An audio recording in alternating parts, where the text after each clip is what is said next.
Hey friends, thank you for being here. This week I fancied a hunkin' slice of rich chocolate cake, so I thought, why not bake the chocolate cake that Bob eats in Disney Pixar's The Incredibles? Who says chocolate cake can't save the day? Let's bake. First up, make a quick coffee by mixing coffee granules with freshly boiled water until dissolved.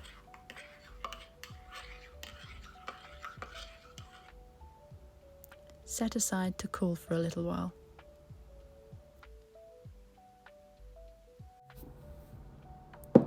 Sift plain flour and cocoa powder together. As always friends, the full written recipe with full written instructions is on the blog, which is linked in the description below.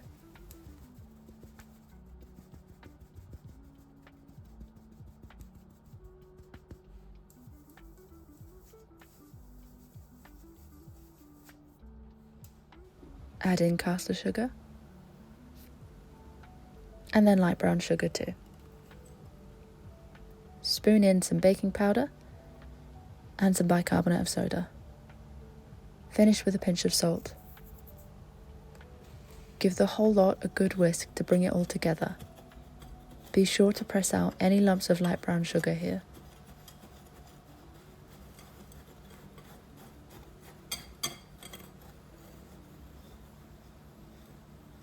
The Incredibles really is one of Pixar's finest. Whose superpowers would you want to have? I have to say, I reckon being as stretchy as Elastigirl would be pretty useful. But then Frozone is really cool. Actually, that's a really hard question to answer, but if you do have an answer, let me know in the comments below. Make a well in the centre of the dry ingredients and set aside for a moment. Next up are the wet ingredients. In a separate bowl, combine the eggs with vegetable oil. You can use sunflower oil if you prefer, so long as you use an oil with little to no flavour. You don't want to taste it in the cake.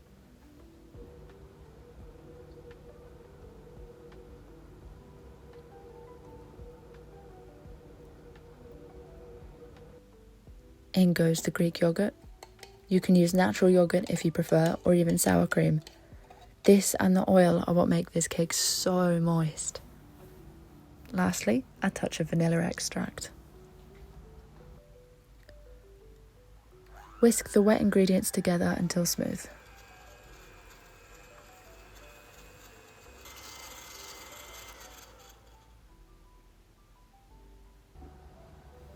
Pour the wet ingredients into the well of the dry ingredients.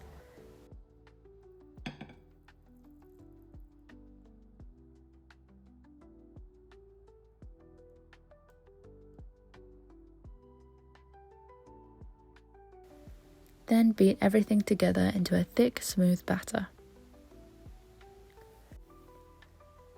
Be nice and gentle here so that it doesn't go everywhere.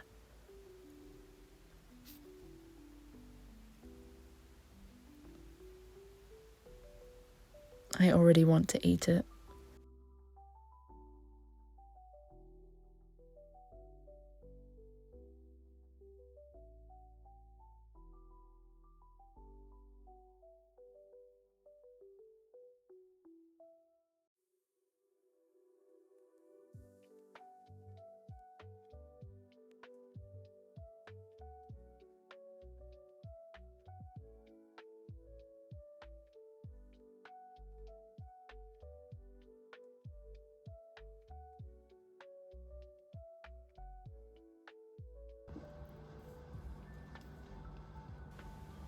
Look at that.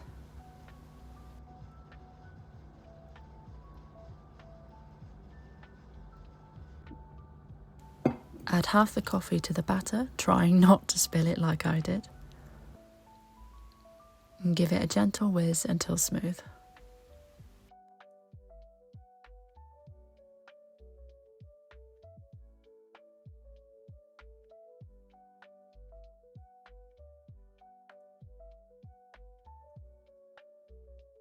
Look how shiny that is already. I can see my reflection in it.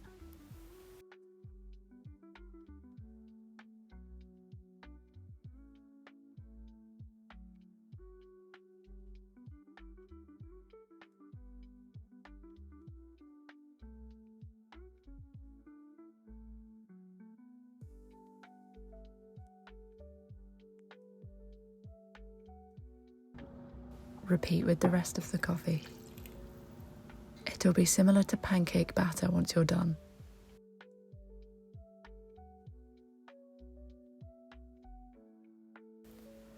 Okay, I've got to mention Edna Mode.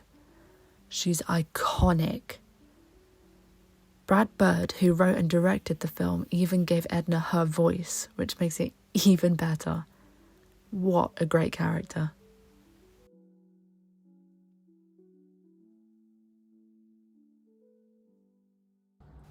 Divide the batter between 2 lined tins.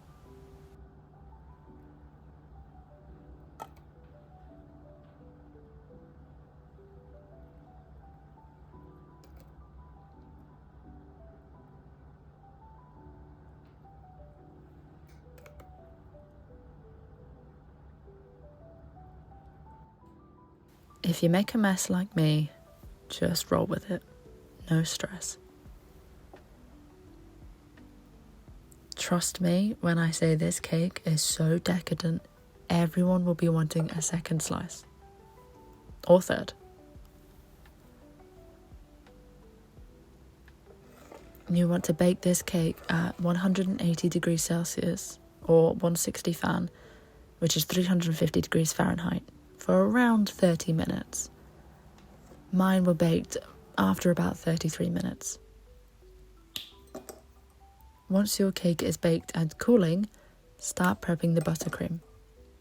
Melt dark chocolate and set aside to cool. I usually use 85% or even 90% dark chocolate because I love the rich taste.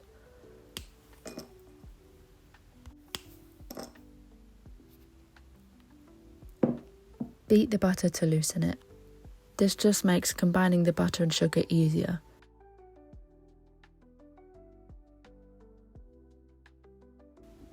Add half the icing sugar in first, and then beat in until light and fluffy.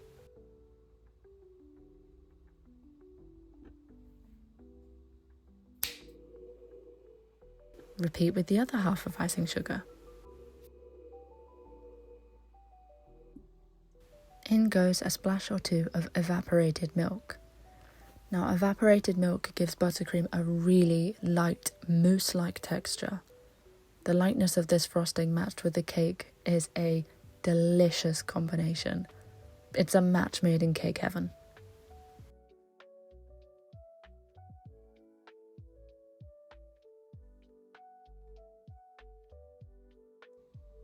Add in the cooled melted chocolate.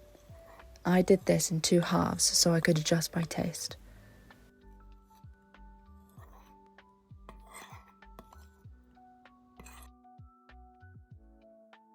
Now hold on tight to the bowl as it has a tendency to run away with itself. Or at least mine does.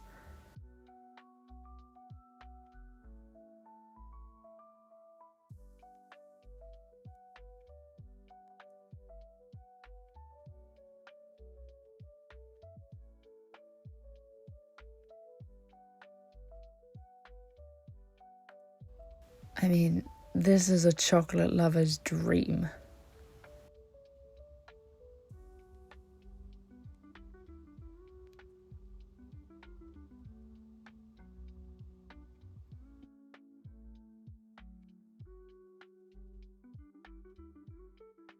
You can really see how light and fluffy this buttercream is. If needed, you can add more evaporated milk to achieve the texture that you want.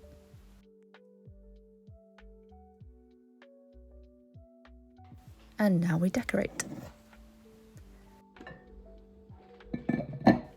I like to use a little buttercream to secure the base sponge to the stand, if it wants to come off.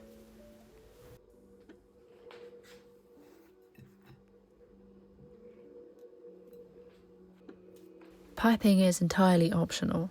I just wanted to get some height in my cake. Sometimes the best cakes are the ones that are absolutely slathered in frosting. And the joy of this cake is that it can be made as neat or as homemade looking as you like. Just have fun with it.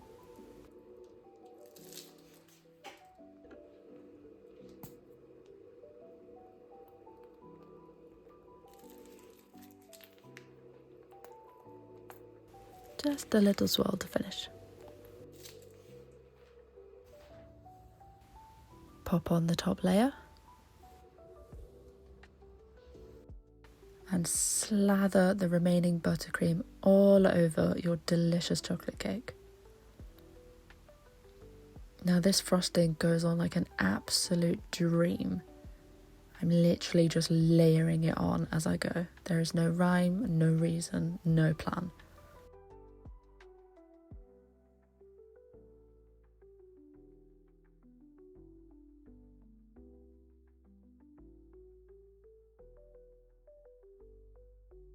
You can see just how bouncy, how soft and delicious this chocolate cake is. And the great thing about this frosting is that it's so light on the tongue, so you can get away with a decent coverage. Don't skimp out on the frosting. Be generous with it.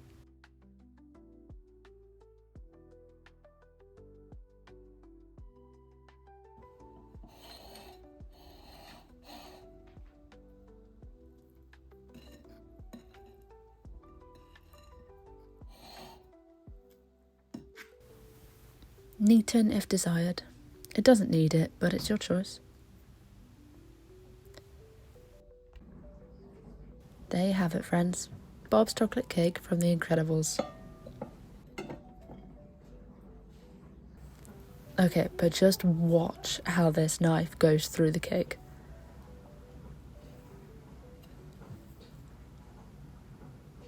So soft. I am now entirely ready to dive headfirst into this cake, and I cannot wait.